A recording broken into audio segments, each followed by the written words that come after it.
Los dos expositores.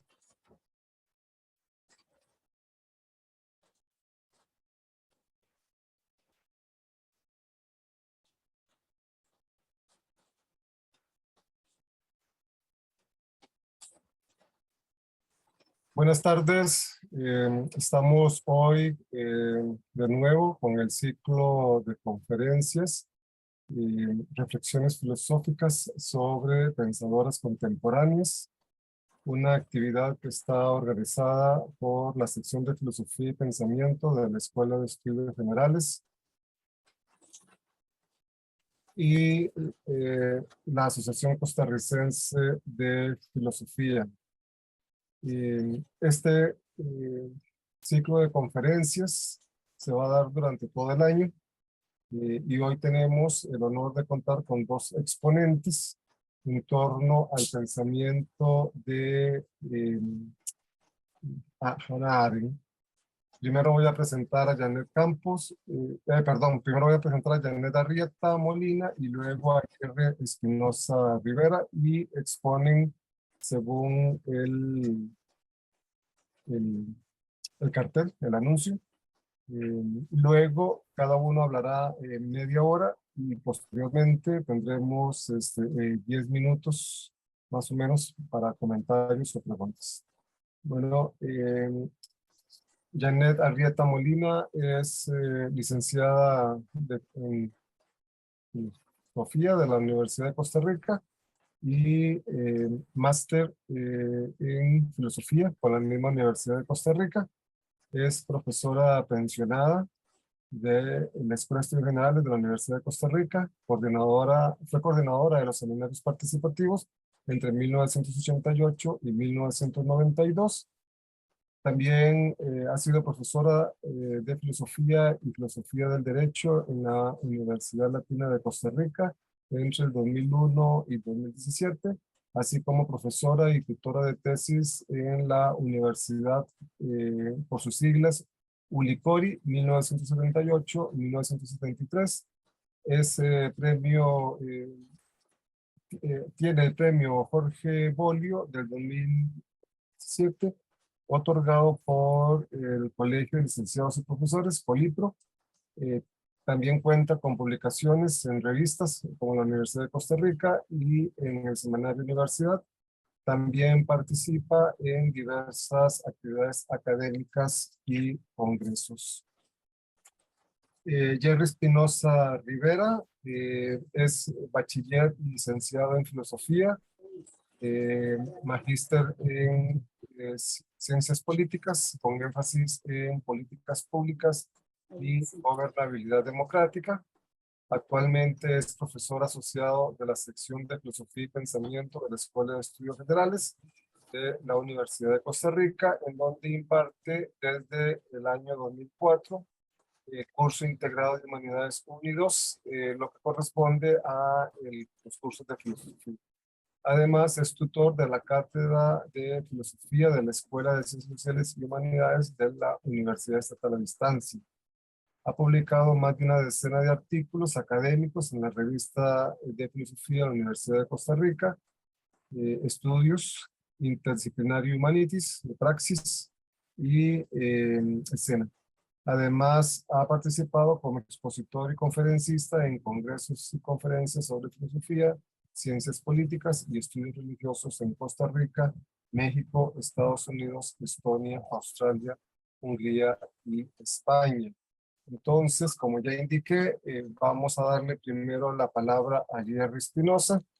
Tiene, repito, media hora de tiempo y posteriormente continuamos con Janet Arrieta. Bueno, Jerry, mucho gusto. Buenas noches a todos, muchas gracias. Eh, bueno, voy a presentar una presentación aquí. Que voy a proceder a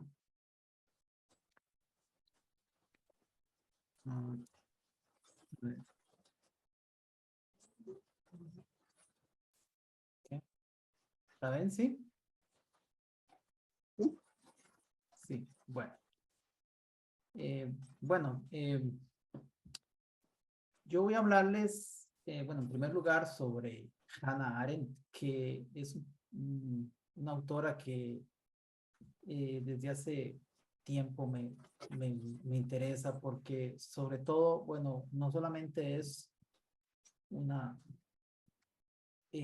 no sé si llamarla filósofa, porque ella no se consideraba filósofa, curiosamente. Ella se consideraba una teórica de lo político. Pero bueno, si la podemos llamar filósofa, a pesar de ella, eh, también deberíamos decir que fue alguien que no solamente teorizó sobre el holocausto, sobre el totalitarismo, sobre el antisemitismo, sino que también ella fue víctima en gran parte de la persecución y tuvo que salir, que huir de la Alemania nazi, no solo una vez, dos veces. La primera que salió de Alemania, y la segunda salió de Francia en 1940, cuando los nazis ocuparon, eh, ocuparon Francia en mayo del 1940. Pues Hannah Arendt termina atrapada nuevamente, ¿verdad? Y en esta ocasión, pues es nuevamente también es encarcelada. Ya había sido encarcelada en 1933 y por fortuna tiene la posibilidad de escapar. Otros no tuvieron esa suerte, por ejemplo, Walter Benjamin, que por cierto era un amigo de Hannah Arendt. Benjamin no tuvo la suerte de Arendt y eh, terminó suicidándose en la frontera entre Francia y España, huyendo también de los nazis.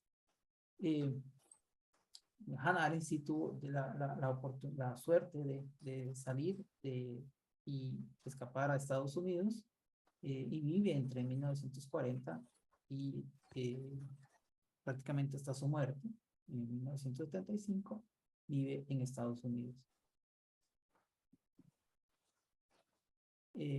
Bueno, Johanna Arendt era el nombre, digamos, con el que es, digamos, originalmente le dan. Nace en 1906, cerca de Hannover, en Alemania, pero vive gran parte de su infancia en Königsberg, la ciudad de Kant, en Prusia Oriental. De hecho, ahí empezó a estudiar filosofía en Königsberg. Luego se traslada a Marburgo, donde conoce a Heidegger. Va a tener una relación no solamente de tipo, digamos, académico, sino también una relación afectiva con Heidegger, que va a ser también bastante polémica, ciertamente. Y luego en Friburgo conoce a Husserl, ¿no? En 1928 se gradúa de doctor en filosofía en la Universidad de Heidelberg, no es casual esto, lo vamos a acelerar más adelante, con una tesis sobre San Agustín que se la dirige Karl Jaspers, por cierto. Ella también mantiene durante mucho tiempo, durante muchos años, una conversación, una correspondencia con Jaspers. Ella, por cierto, gran parte de la obra de Arendt está en su correspondencia. Ella se escribía, bueno, con Jaspers, con Husserl, y otros personajes también de la época, con el mismo Heidegger también, con Benjamin, con Adorno. Bueno, ella tiene una voluminosa correspondencia con filósofos de la época. Como decíamos antes, en 1933 llega Hitler al poder en Alemania y ella es encarcelada. En ese momento ella se dedica al activismo político, algo que por cierto no lo había hecho prácticamente hasta ese momento. Ella no le interesaba la política, digamos, la práctica, el activismo político. Estaba más dedicada a la especulación filosófica. Pero cuando los nazis llegan al poder, pues en ese momento ella toma la decisión de participar activamente en defensa del sionismo. Ella se declara nacionalista prácticamente hasta su muerte, a pesar de que en sus últimos años es bastante criticada y atacada por muchos sionistas. Sin embargo, ella siempre se declara sionista. Y al salir de la cárcel, como decíamos, emigra a Francia, como muchos otros. En ese momento todavía tienen la opción de emigrar, ¿verdad? Pero, como decíamos, en 1940 los nazis invaden Francia en una campaña de guerra relámpago. Prácticamente en un mes ocupan Francia. De nuevo ella es encarcelada, ¿verdad? En este caso en una especie de campo de concentración, pero como decíamos, logra huir y encuentra refugio en Estados Unidos, en donde prácticamente se dedica el resto de su vida, ¿verdad? Se dedica a enseñar y a escribir, ¿no? Trabaja por cierto, en la Universidad de Columbia y en la New School for Social Research, por cierto. Bueno, digamos, para efectos del tema que nos interesa específicamente, que es sobre el antisemitismo, bueno, Arendt es una de las primeras autoras, pensadoras, digamos, que describe una obra bastante voluminosa sobre el totalitarismo, tanto sobre la Alemania nazi como sobre el totalitarismo soviético, el totalitarismo de Stalin, ¿verdad?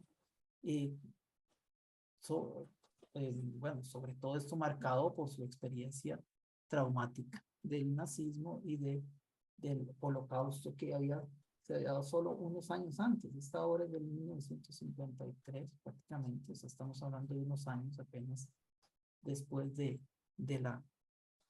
final de la Segunda Guerra Mundial, cuando ella escribe esta obra que se llama Los orígenes del totalitarismo. Es una obra bastante voluminosa, en 3 tomos. Curiosamente, Arendt no incluye al fascismo dentro del totalitarismo. Y ella señala que el fascismo italiano, digamos, tendría características que lo diferenciarían, a pesar de toda su brutalidad y su carácter, digamos, que ciertamente fue en ciertas ocasiones terrible. Sin embargo, ella no incluye el fascismo dentro del totalitarismo, ella solo incluye a la Alemania nazi y a la Unión Soviética de Stalin, ¿no? Uno de los aspectos más interesantes, tal vez que ella señala, en relación específicamente con los judíos y con el exterminio de los judíos en Alemania nazi, es cómo se da, según ella, el proceso de deshumanización gradual de los judíos en Alemania nazi. O sea, para que los judíos sean exterminados, ¿verdad? Tienen que darse digamos, un proceso gradual de degradación. No es algo que se da de la noche a la mañana, sino que es un proceso que ciertamente, según ella, dura varios años. O sea, no es casual que, de hecho, los primeros años, digamos, después de la llegada de Hitler al poder, incluso hay una fuerte resistencia en la población alemana, por ejemplo, el tema al apoyar a los nazis en el boicot de los negocios judíos. O sea, no es un proceso que se da entonces de la noche a la mañana.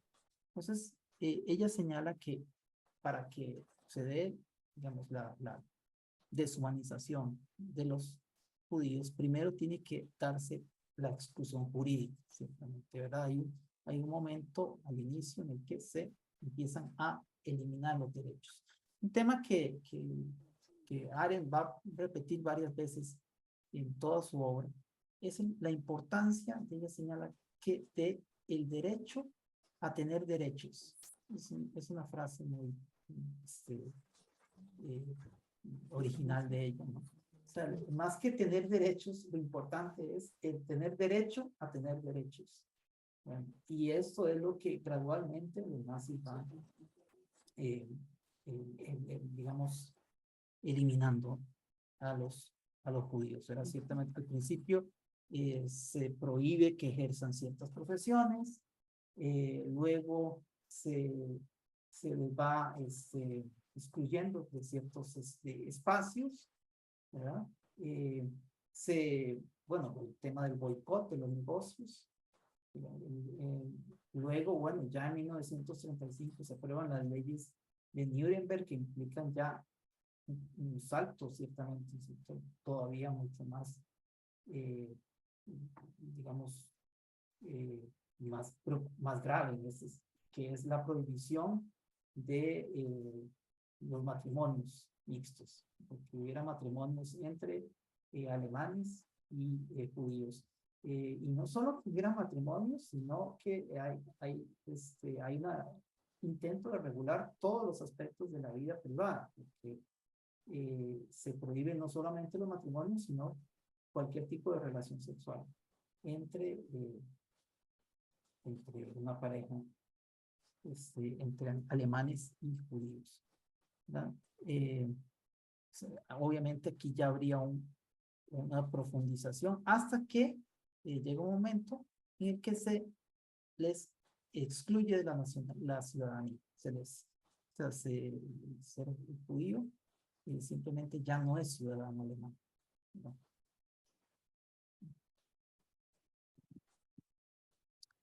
Luego viene también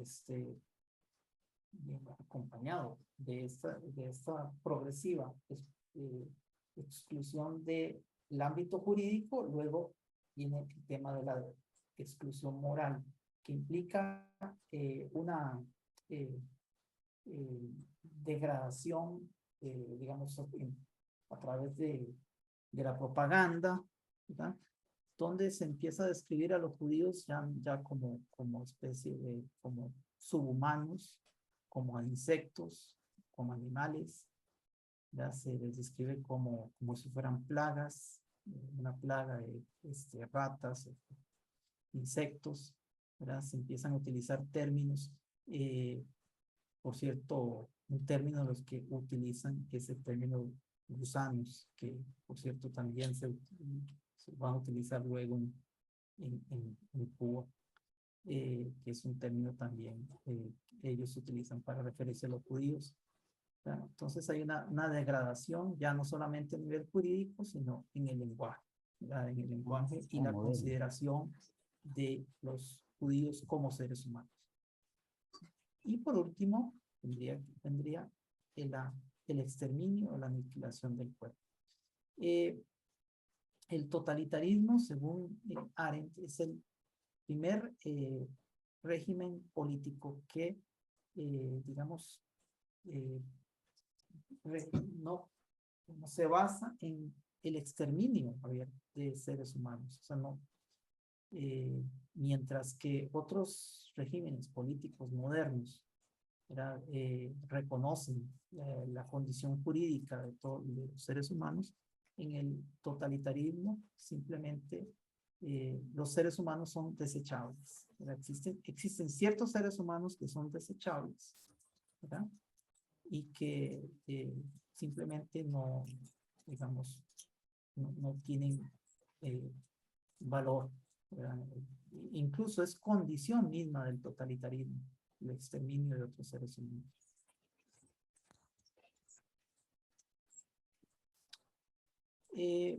Un tema que aparece ya aquí en esta obra, pero que después también lo volveré a desarrollar, es el del mar, ¿verdad? Pues, antes hacíamos referencia a San Agustín porque la tesis de doctorado de de Arendt va a ser precisamente sobre San Agustín. Y uno de los temas digamos, fundamentales dentro de la obra de San Agustín es precisamente la cuestión del mal. Recordemos que para Agustín el mal, bueno, habría una, digamos, toda una discusión sobre el carácter del mal, ¿verdad? Agustín se pregunta, bueno, si Dios es bueno, ¿cómo es que existe el mal? ¿verdad? Y la respuesta que él da es, bueno, que Dios no crea el mal, sino que el mal es un producto del libre albedrío. El libre albedrío hace que los seres humanos elijan, ¿verdad?, el camino opuesto al bien, que es lo que nosotros llamamos el mal. En realidad no existiría, el mal no existe para San Agustín. No habría una esencia del mal, sino que el mal sería la ausencia del bien. O sea, Dios no crea el mal, entonces. Eso así, digamos, resuelve el conflicto de cómo es que un Dios bueno crea el mal. Aunque ciertamente no es, digamos que el tema del mal, ¿cierto?, es uno de los temas principales en la obra de Agustín. Y no es casual que Arendt, digamos, también se cuestione a lo largo de toda su obra, y eso se puede ver desde sus primeros escritos hasta los últimos, sobre el tema del mal. En los orígenes del totalitarismo, Arendt plantea la idea de la existencia del mal radical, ¿verdad? Ella habla del mal radical, que es un concepto que ella toma de Kant. Kant es el primero que habla del mal radical, pero ella lo adapta al tema del totalitarismo. Ella dice que el mal radical serían aquellas acciones que no solamente no son, o sea, no solamente no son excusables, ¿verdad?, no son justificables, sino que su desproporción ni siquiera son punibles, ni siquiera son posibles de castigar, porque por su enorme desproporción es prácticamente imposible no solamente comprenderlo, ¿verdad?, o justificarlo, sino incluso castigarlo, ¿verdad? Sería una manifestación, entonces, diría ella, que literalmente cuestiona los fundamentos mismos de la razón occidental, ¿verdad? Y eso es lo que, según ella, es lo que se dio con el Holocausto. El Holocausto sería una manifestación, entonces, de ese mal radical.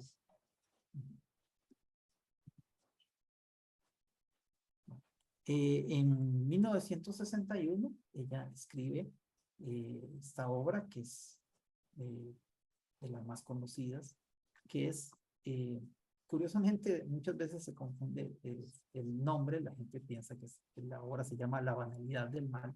En realidad el nombre es Eichmann en Jerusalén, y tiene un subtítulo que hizo un reporte sobre la banalidad del mal. Aunque en realidad si vemos la obra, la banalidad del mal no es el tema principal de la obra. O sea, es un tema, digamos, casi que secundario dentro de la obra de Eichmann en Jerusalén. Bueno, lo primero que habría que decir es que no es una obra filosófica, sino que es básicamente una crónica periodística de un juicio, en este caso a Eichmann, que es uno de los artífices del Holocausto. Ella digamos, ella va al juicio, a cubrir el juicio como corresponsal del diario, del semanario, ¿no?, de New Yorker, ¿verdad? Bueno, Eichmann, creo que, bueno, muchos ya conocemos, pero bueno, nunca, no está de más hablar de este personaje. Es, bueno, uno de los principales artífices de la solución final, que era el término eufemístico que utilizaban los nazis para referirse al exterminio de los judíos, la solución final de la cuestión judía. bueno, él participa en la conferencia de Wannsee, que es donde se reúnen una serie de dirigentes nazis, entre ellos Heydrich, que poco después fue asesinado, por cierto, en un atentado en Praga. Pero bueno, entre estos, entonces está Eichmann. La labor de Eichmann era básicamente el transporte. Esa es su labor. En todo digamos, el texto de Eichmann en Jerusalén hay una, digamos, descripción de las labores, que eran básicamente labores burocráticas. Era el transporte de los judíos desde los territorios ocupados por Alemania hasta los campos de exterminio que existían sobre todo en Polonia, pero también en otras partes de Europa del Este. Bueno, tras la guerra, entonces Eichmann huye a Jerusalén, Argentina, y ahí vive oculto durante prácticamente más de 10 años, hasta que en 1960 es descubierto por agentes del Mossad y es secuestrado y conducido a Israel para ser juzgado. Entonces, pues Arendt se interesa exactamente que ella quiere estar ahí, conocer esa manifestación de lo que para ella era un representante de ese mal radical del que había hablado en los orígenes del totalitarismo, ¿verdad? La impresión que genera Eichmann en Arendt es bastante, digamos, ella sorprendente, por decirlo menos. Ella no se espera encontrar a un típico burócrata, un tipo que es hasta ciertamente no amable, ¿verdad? Siempre se comporta como todo un caballero, digamos, durante el juicio. Y la defensa de Eichmann es básicamente decir que él no es responsable porque él simplemente obedecía órdenes. Él era un buen ciudadano y como un buen ciudadano pues debía obedecer las órdenes. Incluso hay un momento en el juicio en el que él cita el imperativo categórico de Kant, ¿verdad? Y lo sorprendente de Arendt es que pues parece algo, digamos, que parecía que había leído de Kant, ciertamente. Entonces, bueno, hay toda una reflexión, entonces, que en esta obra sobre, Arendt hace toda una reflexión, entonces, sobre el holocausto como manifestación de este mal radical, de este mal que es simplemente imposible de comprender. Ella dice, no, o sea, cualquier decisión que tome el tribunal va a ser, digamos, no podría compensar el daño o el nivel de la atrocidad cometida, cometido por en el holocausto. O sea, que cualquier decisión que tomara era imposible, digamos, de ser el crimen, ¿no?, cometido por Eichmann era simplemente imposible de castigar, ¿sí?, porque por definición era irracional, ¿no? Pues en ese sentido sería una manifestación del mal radical. Pero también, dice ella, y de ahí el subtítulo de esta obra, digamos, Eichmann no solo representa el mal radical, sino también el mal banal, sí, o sea, Eichmann representaría, ¿verdad?, este carácter no solamente radical del mal, sino también banal, ¿verdad? Y ella, cuando habla de la banalidad del mal, básicamente se refiere a esto que hablábamos antes del hecho de que él simplemente decía que cumplía órdenes, que no se hace responsable de sus actos, y entonces ella dice que, bueno, que la banalidad del mal surge en el momento en que no nos hacemos responsables de nuestros actos. Entonces ahí aparece el tema de la responsabilidad. O sea, el crimen, el mayor crimen de Eichmann es no hacerse responsable de sus acciones. O sea, simplemente el decir que él cumple órdenes o cumplía órdenes, ¿verdad? Trata de excusar, ¿verdad?, sus acciones, ¿verdad? Incluso hay, hay partes del juicio que Arendt describe donde Eichmann dice que él le tiene horror a la sangre, por ejemplo.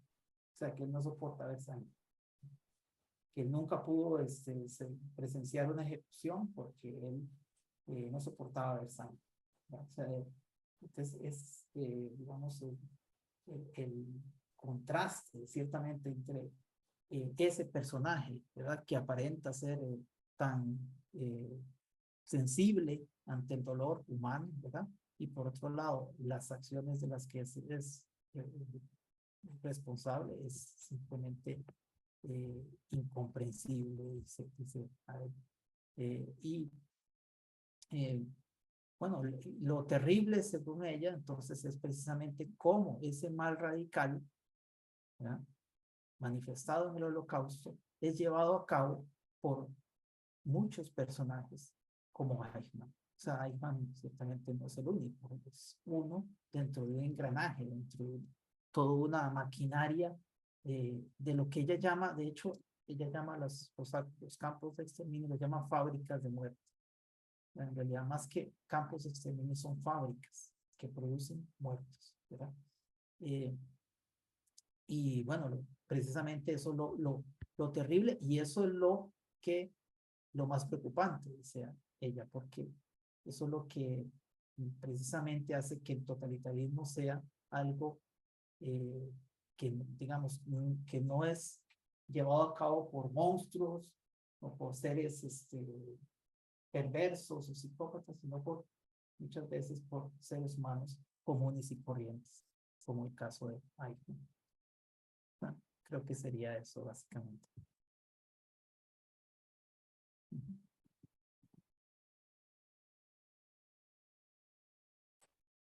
Muchas gracias, Jerry. Y ahora continuamos con la presentación de Janet Arrieta. Janet, tienes que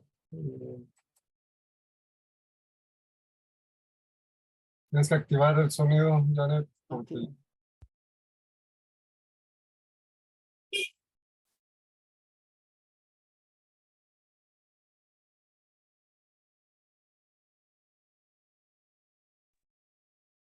Tienes desconectado el micrófono, Janet.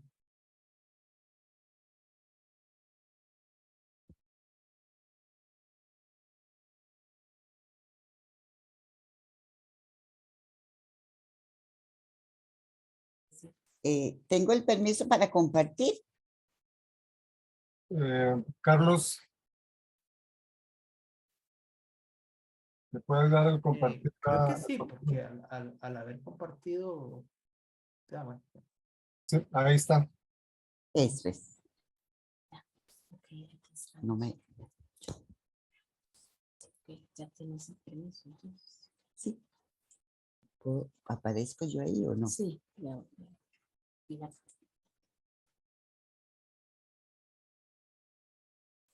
Muy bien.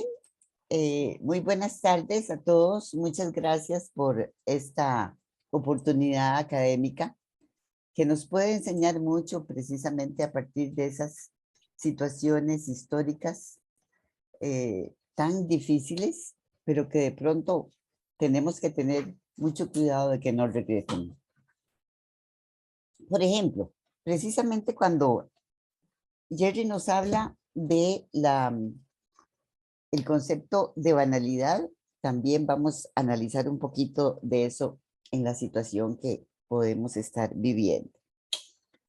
Mi título del tema es Referencias posteriores a los mensajes existenciales de Hannah Arendt. Por supuesto que ella se está refiriendo a una situación y circunstancia histórica muy malvada dentro de la perspectiva de los seres humanos. Y yo quise iniciar un poquito con la personalidad de ella, desde su labor filosófica, a pesar de que muy bien, como dice Jerry, ella niega que se le califique como filósofa, pero le interesa que sí se le considere como política. Entonces, la dimensión política en este sentido es muy importante, y parto, por ejemplo, de un concepto existencial en que, por ejemplo, nos hemos preguntado a través de la filosofía existencialista, que ha sido mi perspectiva preferida en el ámbito filosófico. Por ejemplo, ¿quién nos asigna el nombre antes de nacer?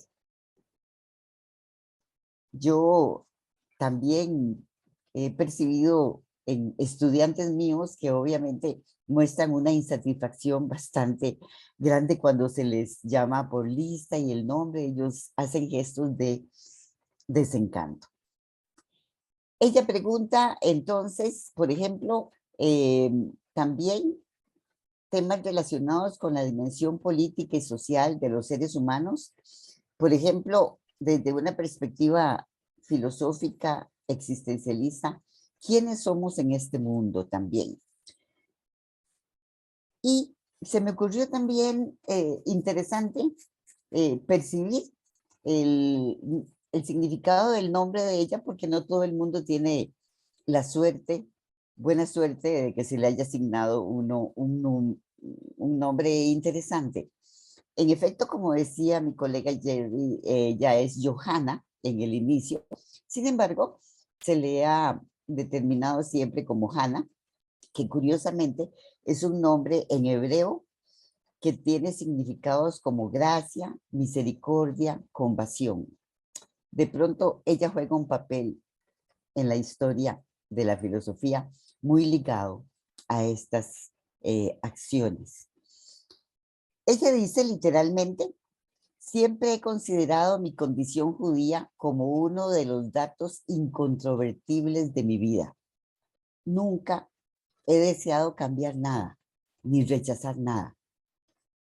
Gratitud siente por todo aquello y dice que me es dado y que nos es dado. Es una condición también que ella, digamos, trata de compartir en una visión de los seres humanos.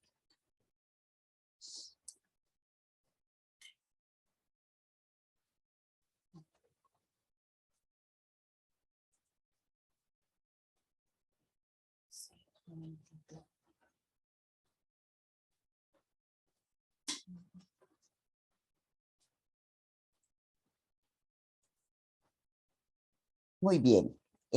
Por otro lado, ella también hace referencia en sus escritos: nadie escoge nacer hombre o mujer, judía o gentil. Y este comienzo no es voluntario. En realidad hay que asumir la caída a este mundo, para decirlo de algún modo, y aceptar entonces la función que como seres humanos tenemos que percibir y ofrecer. Por ejemplo, ella dice: lo característico de los humanos es la capacidad de juzgar. Claro, tenemos una tendencia que debemos fortalecer, que es el pensar. Y ella se refiere al pensar sin fronteras. Se supone que el pensamiento nuestro debe abarcar todos los aspectos posibles para ser mejores seres humanos. El concepto de paria, por ejemplo, que es un concepto ligado a toda esta problemática del Holocausto y toda esta emigración judía, se define como un paria, que precisamente es alguien despreciable, que no tiene derechos, que no se le asigna un lugar en el mundo como ser importante. Este ser paria social, ella lo analiza, pero también dice: tenemos la obligación de ser un paria consciente. aun cuando exista algún detrimento político. Esa es la personalidad, de algún modo, que tenemos entonces, sean cuales sean las circunstancias, de adquirir una conciencia ante nuestra realidad. Y, por ejemplo, el pueblo judío está distribuido a nivel mundial, todos sabemos, a partir de esta coyuntura histórica tan cruel, pero está lejos de desaparecer el pueblo judío repartido, donde muchas veces se le denomina refugiados. Es una connotación peyorativa.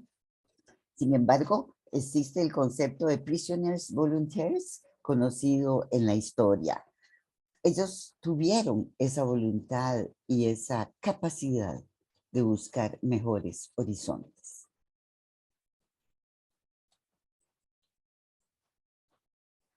Por ejemplo, destacan en la historia moderna de los judíos la tradición de personajes conocidos en el ámbito filosófico, literario, del cine también, como Franz Kafka y Charlie Chaplin. Son ejemplos conscientes de esta manifestación de refugio, transmitiendo todo un mensaje de angustia a través de todas esas experiencias históricas marcadas con una gran fuerza.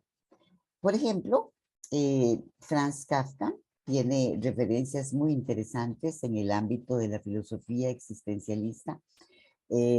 Escribió libros muy interesantes en donde, por ejemplo, es muy importante el libro de la metamorfosis de que él habla, cómo precisamente hay momentos en la existencia en que se dice a veces popularmente que queremos superar la condición animal en que nos convertimos de pronto o nos hacen que nos convirtamos.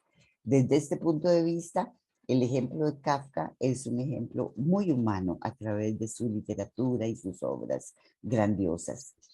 También Charlie Chaplin habla precisamente del gran dictador. Tiene un libro extraordinario y una representación de ese personaje que ha manchado la historia. Por otro lado, también tenemos que reconocer que esta inmigración hacia nuestro país, Costa Rica, que precisamente se concretó en la cuarta oleada que se dio en 1945 y hasta 1945, precisamente el momento en que se estaba dando el Holocausto y la posguerra, marcada precisamente por todas estas consecuencias.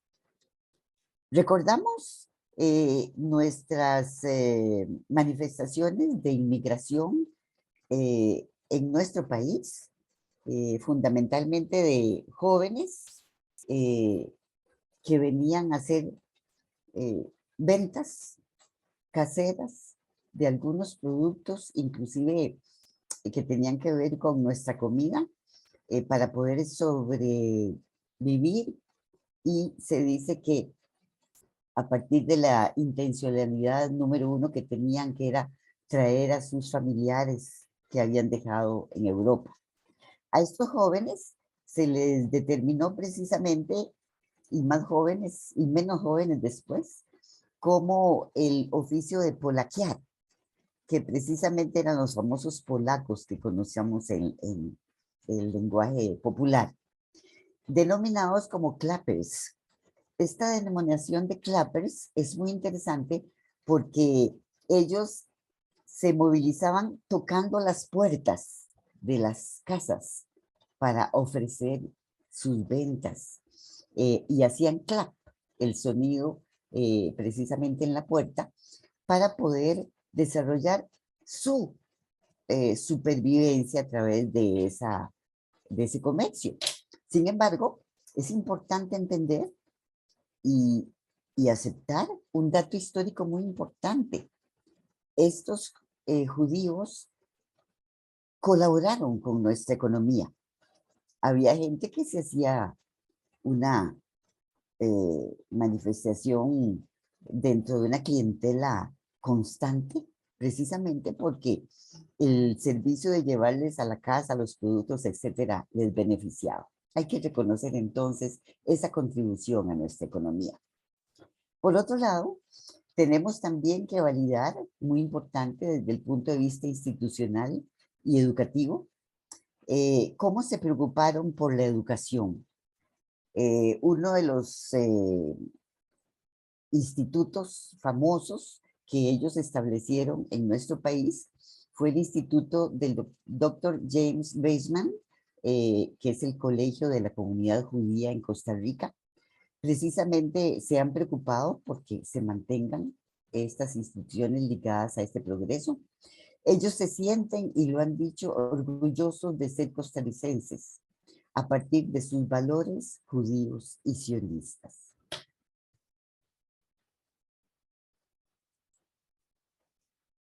Desde esta perspectiva también, y volviendo al concepto del existencialismo, es importantísimo recordar a Jean-Paul Sartre cuando él define una de sus obras como el existencialismo es un humanismo. En efecto, eso es lo valioso de la corriente filosófica del existencialismo. El concepto de que la existencia precede a la esencia es un concepto fundamental en el mensaje de Jean-Paul Sartre, porque el individualismo está a priori, pero ese a priori abre la brecha hacia la libertad de identidad, de elección. Precisamente cuando ahora Jerry nos hablaba de la banalidad del mal, que es un concepto acuñado precisamente por Hannah Arendt, nos podemos remitir a conceptos fundamentales. La banalidad del mal, que es el extremo del mal, sin ni siquiera tener la mínima conciencia del daño que se causa, nos remite a un sistema de poder político burocrático. Ejemplo, acercándonos un poquito más directamente a nuestra realidad contemporánea. En Costa Rica tenemos un sistema de poder político sumamente burocrático. Se ejecutan funciones a través de personajes que aparentemente pareciera que son incapaces de pensar, como decía también en la banalidad del mal. Esto trae consecuencias obviamente morales, desde inclusive perspectivas políticas y económicas. Por otro lado, se fomenta un sufrimiento social como espectáculo. Estamos viendo precisamente en nuestra realidad costarricense en este momento una violencia actual entre jóvenes en Costa Rica. El tema del bullying que todos conocemos, por ejemplo, es un tema frecuente en el diario vivir de ciertos sectores juveniles. Precisamente haciendo referencia a San Agustín, que es un personaje muy importante para Hannah Arendt. Ella hizo su tesis doctoral precisamente sobre las temáticas de San Agustín. Ejemplo, el concepto del libre albedrío. Somos seres que podemos elegir entre el bien y el mal, y es una tarea cotidiana. Sin embargo, el mal no es un error, como decía Jerry, que precisamente comunica Hannah Arendt y establece San Agustín. No es un error de Dios, es un error de la voluntad humana. El ser humano, volvemos al concepto de racionalidad, al ser un animal racional, se convierte en lo que se acota, por supuesto, como el sum politicam, que luego veremos un poquito más con Aristóteles. Pero, por ejemplo, Kant es un personaje en nuestra historia de la filosofía que produce un mensaje muy importante, el ejemplo del imperativo categórico ligado al deber. Este concepto implica la voluntad y la responsabilidad de ser persona. Esto precisamente es parte de lo que tenemos que mover a nivel histórico desde nuestra perspectiva intelectual.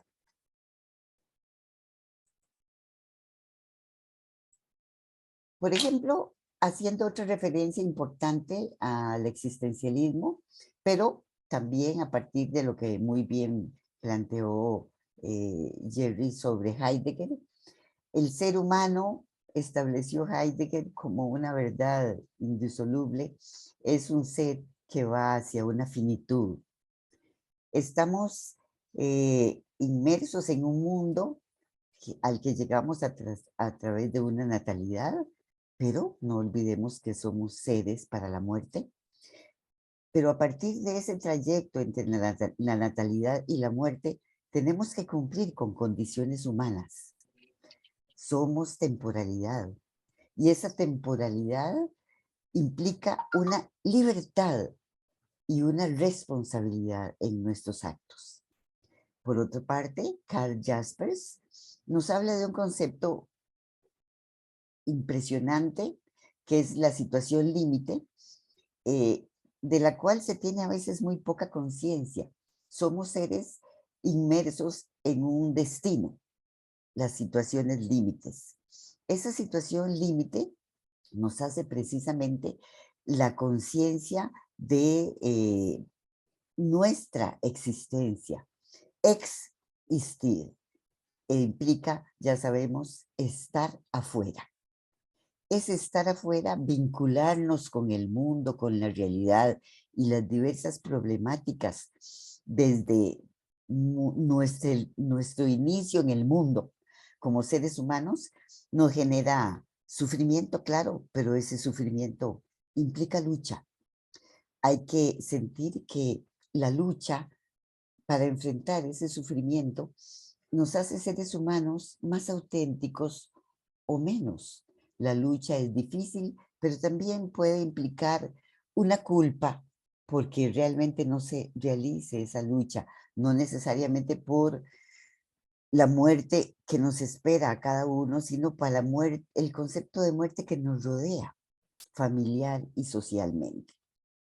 Por otro lado, el conocimiento, que es parte de esa identidad humana que nos puede permitir saltar el destino de algún modo o mejorar nuestras condiciones a partir de esa libertad, es importante precisamente a partir de esto que el fomento del conocimiento y la lectura, como decía precisamente Charles Chaplin, el libro, decía de algún modo él, es una arma de protección y sigue siendo así. Por otro lado, y precisamente un poco con la intencionalidad mía de acercarme a nuestra realidad, quise escribir el término del aquí y el ahora para analizar también la situación que se está dando en la violencia del mundo y la violencia que también nos está maltratando a nuestro país. ¿Quién podría, escribió precisamente a Hannah Arendt en el 2021, refiriéndose al valor de pensar? ¿Quién podría negar que las condiciones de la carrera armamentista en que vivimos y estamos obligados a vivir sugieren lo que dijo Kant respecto a no permitir que ocurriera nada durante la guerra que hiciera imposible más tarde la paz? Se ha convertido y vivimos en una paz que no permite que suceda nada que haga imposible la guerra. Esta cita de Hannah Arendt me pareció precisamente muy interesante a la luz de la coyuntura actual que estamos viviendo. No habíamos vivido tan cerca en nuestra visión de mundo una guerra como la guerra que ha propiciado Rusia a Ucrania. Esto nos ha producido un gran dolor mental, emocional, social, y a partir del asomo que hemos tenido a nuestras vivencias filosóficas, obviamente nos produce una angustia existencial.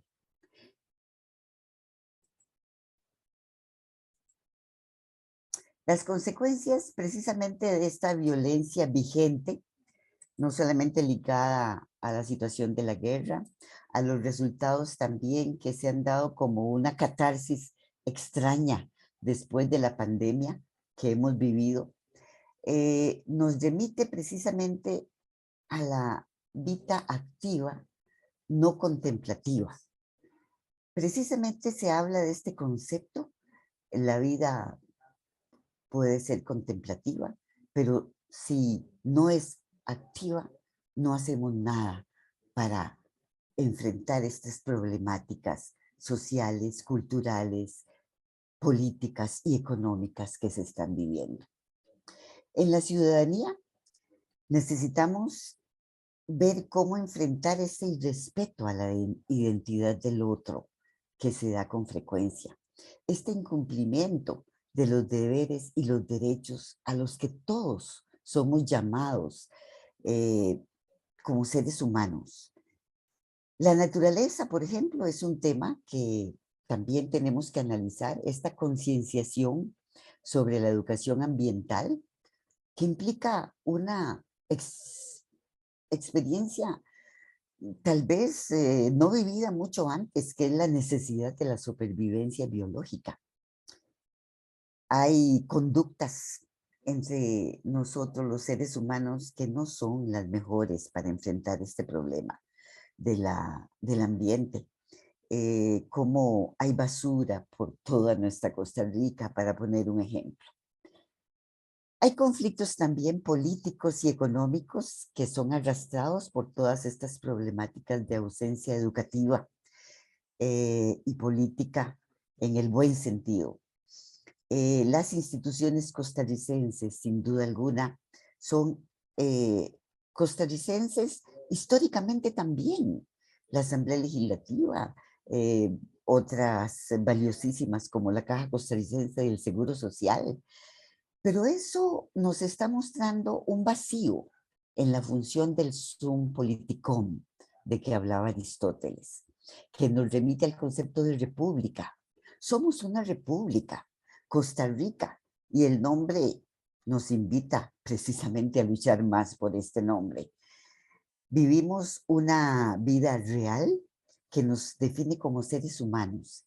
El concepto de república en la política aristotélica y como un ejemplo de todas estas democracias consolidadas, implica el concepto de plaza pública. Hay que establecer una discusión, un diálogo en el debate para precisamente definir la isonomía, que es esa condición también de un ser humano libre, responsable y organizado y agrupado según condiciones particulares.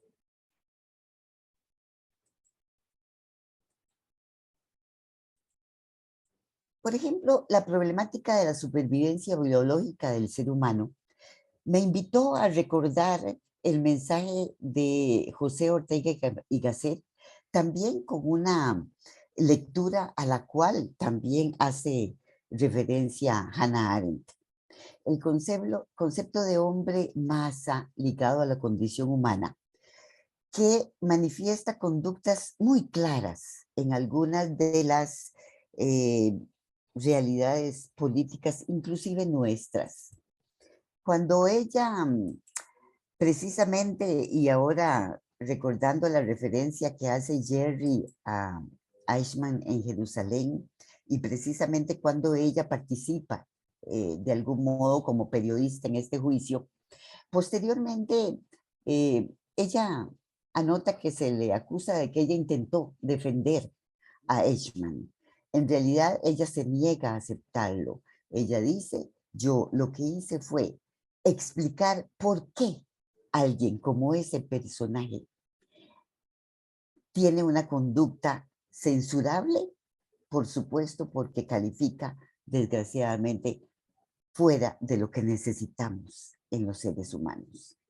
Por ejemplo, En la referencia sin duda que todos hemos leído en el ámbito filosófico sobre el hombre masa, la condición humana tiene algunas características. Ejemplo, asumir el lugar que se le asigne.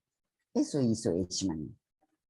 Él asumió el lugar que se le asignó y se convirtió en el títere, en el convencido de una manera irracional y muy automática de que tenía que hacer lo que se le asignaba. El ser el menguado de que hemos hablado nosotros en el ambiente costarricense. Esto implica también analizar que la condición de hombre masa es un ser sin duda no pensante. Si recurrimos al pensar, nuestra visión de mundo cambia. Se funge como un títere, esa fue su posición sin duda, y es sin duda utilizado por ciertos intereses. Tenía que hacerle caso al poder del Führer, y él tenía entonces que cumplir con lo que se le ordenaba. Punto. No cobra por sus labores según la legalidad, y esto me permite, y recordando un poco mi función en la labor docente que establecí en la Universidad Latina en el campo del derecho, tenemos deberes y derechos. Ambas condiciones son parte de la naturaleza humana. Entonces, dentro del ámbito también de nuestra misma realidad costarricense, tenemos que enseñar a través de la educación que hay que conocer los deberes y los derechos para ser un político, porque el sum politicón de Aristóteles no solamente se atribuye a los que tienen poder político, no, el ciudadano también tiene que funcionar con su política como ciudadano y asumir esa función. Desde el punto de vista entonces de, por ejemplo, hemos conversado entre paréntesis en ACOFI de la enseñanza de cambiar algunas políticas en la enseñanza de la educación en donde se enseñe, por ejemplo, derecho desde muy temprano. Por otro lado, la condición humana del hombre masa no expresa su voz en defensa de sus derechos. No obstante, fue una manifestación realmente muy significativa, la significación precisamente de la voz a través precisamente de la actividad de ayer realizada en nuestro ámbito político y ciudadano.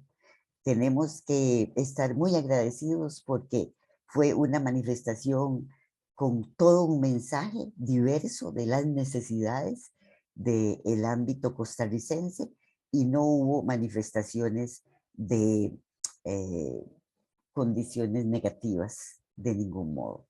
Gracias precisamente a quienes estuvieron en esa manifestación. Precisamente concretando sobre la necesidad de la educación como vía para la búsqueda del progreso, me interesa precisamente fomentar el concepto del pensar para la convivencia humana, la dependencia de la tecnología que precisamente debe administrarse también a partir de normativas en la educación. Esta problemática que tenemos de los dispositivos digitales, perdón, que crean una dependencia y han creado una dependencia no solamente de la gente más joven, sino de gente no tan joven, en donde se depende del dispositivo para todo, se utiliza en todo momento, se utiliza cuando se está en una reunión importante en donde más bien hay que poner atención a quienes están dirigiendo esa reunión, cuando se está, por ejemplo, en algo muy angustiante que es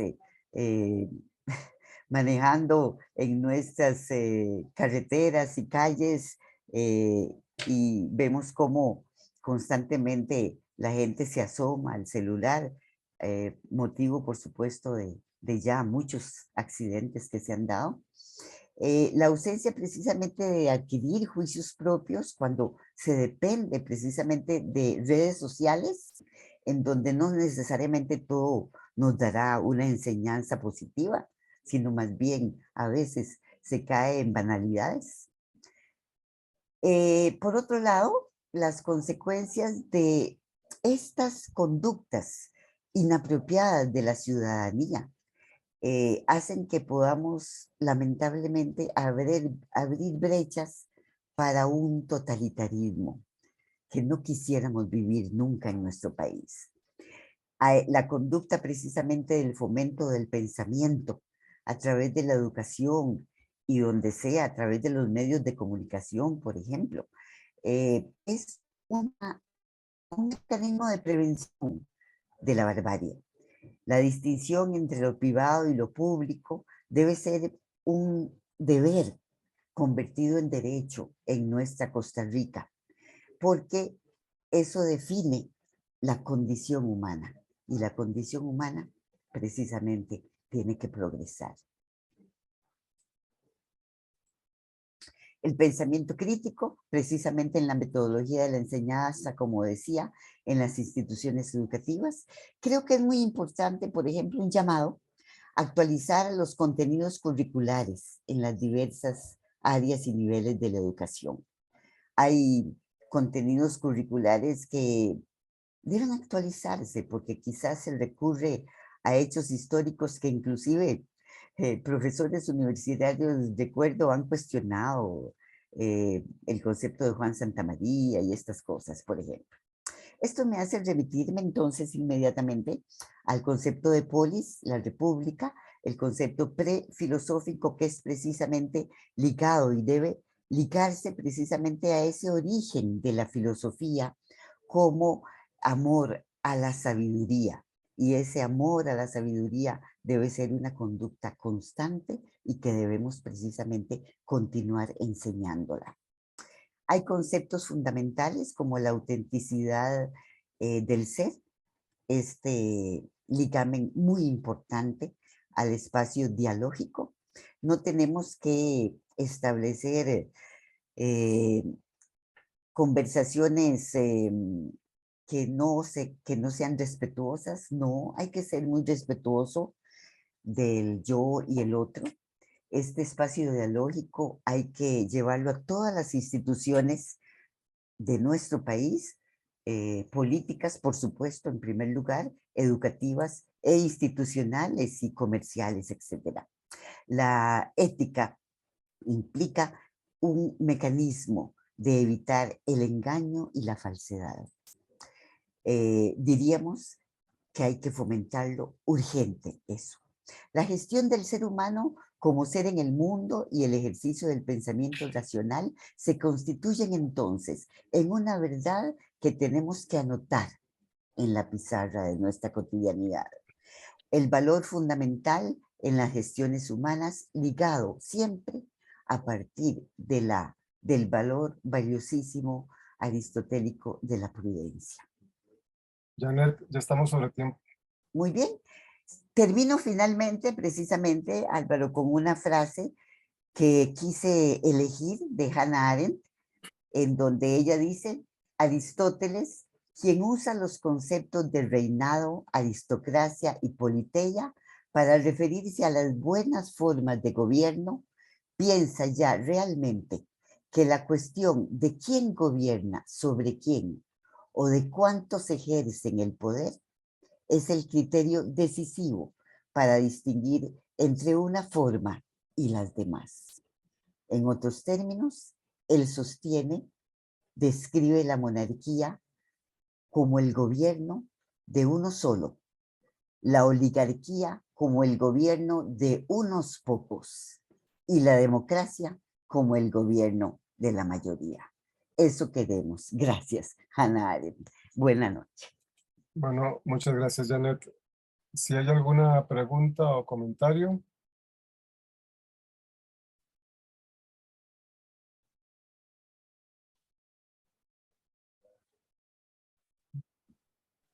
¿Sí, Luis? Bueno, muchas gracias a ambos por sus presentaciones. Yo tenía un comentario, tal vez sea primariamente, más directamente a Jerry, pero podría también responder tal vez Janet. Tiene que ver con la realidad histórica tan espantosa de los genocidios, que obviamente dentro de los totalitarismos son frecuentes y simplemente se toma la determinación de destruir un pueblo, pero no siempre se han dado en el contexto de lo que hoy llamamos totalitarismos. Por una parte, sabemos que Hitler era una persona, era creyente religiosa.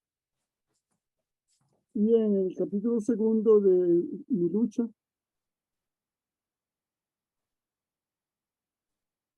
dice, así pienso yo hoy en el sentido del Creador Todopoderoso.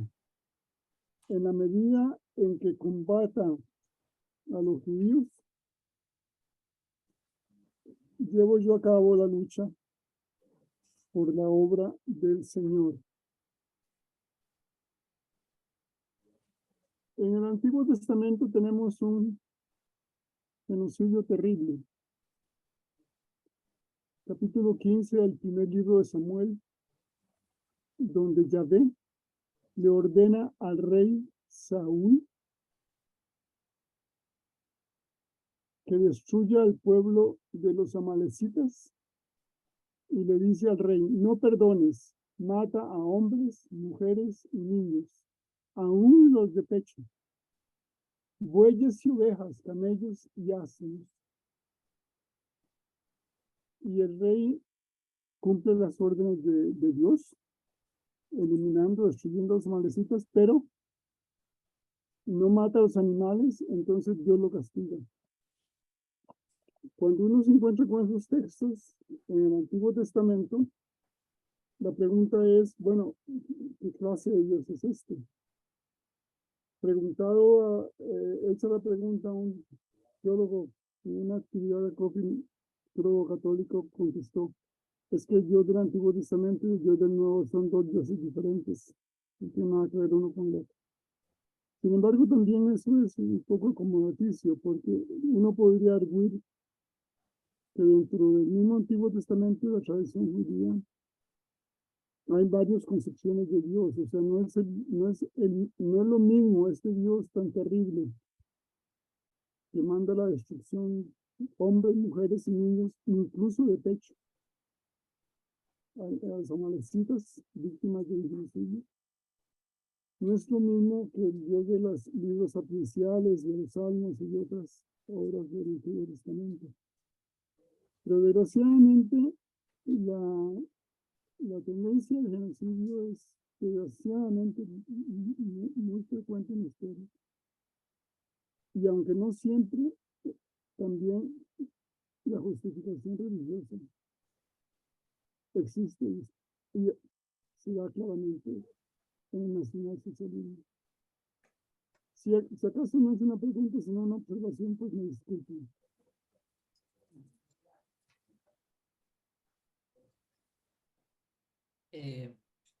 Bueno, muy interesante la observación. Sí, a ver, voy a tratar de pensarlo en cómo contestaría Arendt.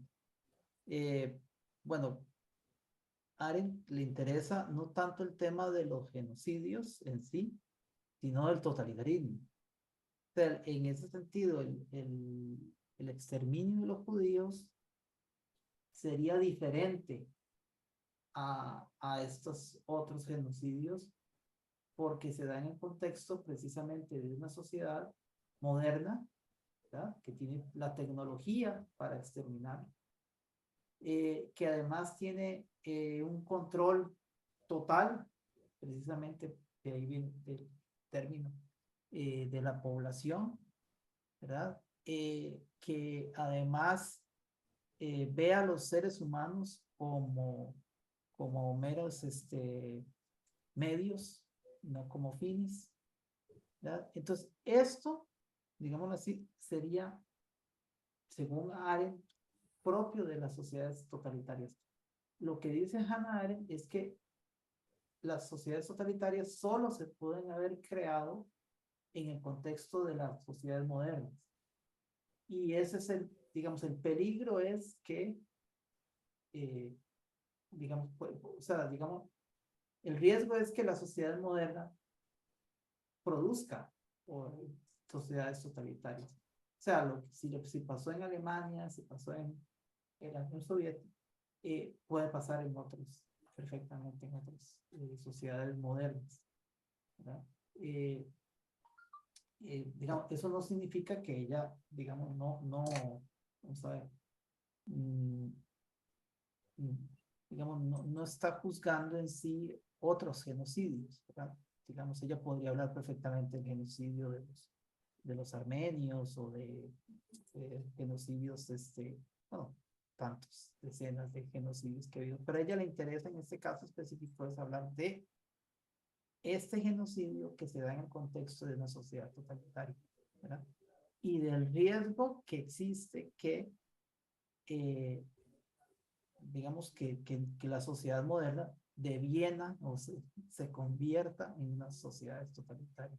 Y ese riesgo siempre está ahí, digámoslo así. Es un riesgo que no dejó de existir simplemente porque murió Hitler o porque murió Stalin, sino que está ahí siempre.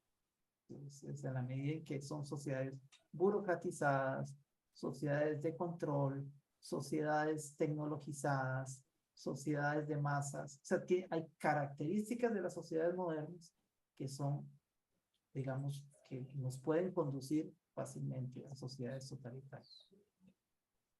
De ahí la importancia, por ejemplo, que ella reivindica del espacio público, de hacernos de la responsabilidad, de todos esos temas, digamos, que uno podría remitir a la filosofía griega, sobre todo Aristóteles. Ella siempre está hablando de Aristóteles, está repitiendo Aristóteles, porque siempre está, digamos, reivindicando esa idea aristotélica de lo público, del bien común, etcétera, etcétera.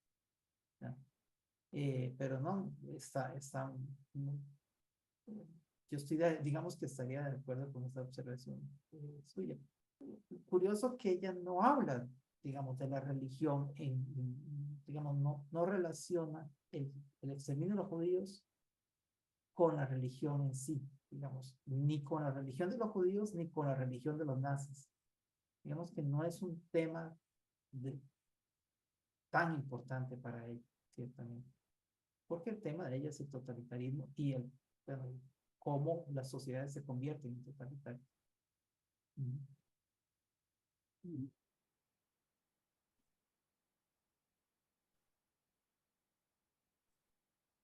Hacer una alusión a la pregunta de don Luis, relacionada tal vez no con una manifestación de genocidio como esa, pero sí me preocupan algunas situaciones que se están dando en relación con los niños. Por ejemplo, en las instituciones educativas. Esto del bullying, por ejemplo, es muy dañino porque puede llevar a tendencias suicidas. De hecho, algunos casos se han comentado en relación con esto. Niños que llegan a un lugar en donde quizás no tienen la atención docente que deberían tener para precisamente guiarlos para una vida que los haga sentirse seguros y felices. Y precisamente no esperar un futuro triste. Eso por un lado. Por otro lado también casos muy graves desde la perspectiva de la justicia que se han dado y se están dando en nuestro país. Por ejemplo, esta bebé que fue, que en este momento, después de muchos días de estar con el asunto desde la perspectiva judicial, por ejemplo, se dice que la niña no tiene vida, pero también en algún momento se especuló que podía haberse comerciado. Son situaciones que a la luz de la pregunta me han puesto a meditar sobre precisamente los niños y las niñas.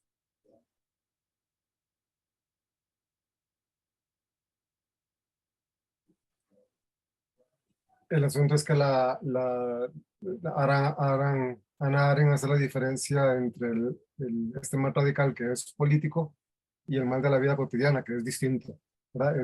El mal político es un mal gratuito y demás, y ella no se metería a revisar el mal de la vida cotidiana, ¿verdad? Sino este mal que está ejecutado por el gobierno totalitario.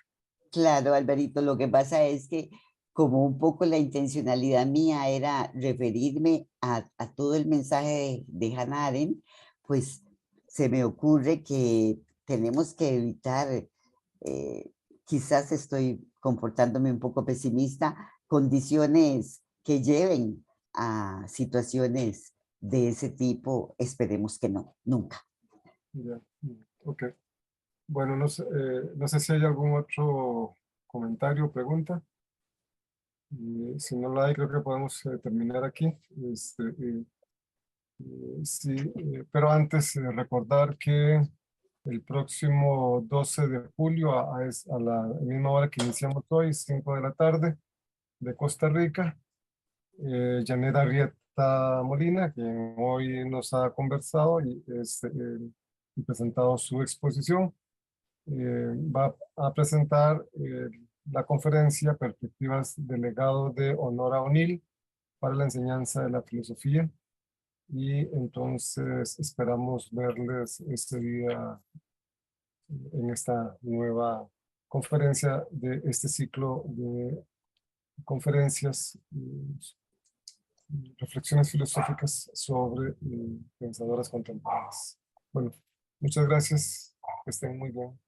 Muchas gracias. Gracias a Buenas ustedes, muy noches, bien. excelente conferencia de nuestros colegas. Ay, Gracias, Jane. Luego, que estén bien.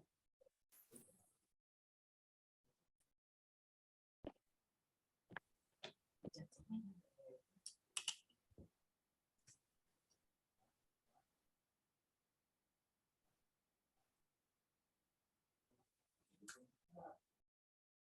Ya terminé. ¿Sí?